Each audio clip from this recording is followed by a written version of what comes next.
Exercise 2.1ல fifth sumல என்ன சொல்லியிருக்காங்க, square root of any integer leaves the remainder either 0 or 1.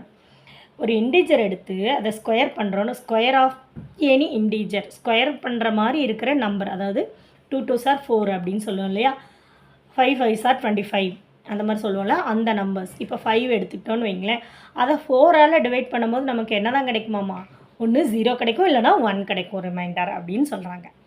Okay, எப்படி solve பண்ணுறதுன்னு பார்க்கலாம். நமக்கு டிவைசர் என்ன கொடுத்துட்டாங்க, 4 கொடுத்துட்டாங்க. இந்த சம்முக்கும் ஃபோர்த் சம் மாதிரியும் ஈவன் நம்பருக்கும் ஆட் நம்பருக்கும் நம்ம பார்க்க போகிறோம். n is equal to 2xன்ற ஒரு ஈவன் நம்பர் எடுத்தாச்சு. அதை ஸ்கொயர் பண்ணணும். ஏன்னா ஸ்கொயர் ஆஃப் எனி இன்டிஜர்னா நமக்கு சொல்லியிருக்காங்க. ஸ்கொயர் பண்ணும்போது நமக்கு என்ன வருது, 4x² வருது. அப்போ இதை 4ஆல் டிவைட் பண்ணும்போது நமக்கு என்ன கிடைக்கும், ரிமைண்டர் 0ன்னு கிடைக்கும். Next 2x + 1 be a add number எடுத்தாச்சு.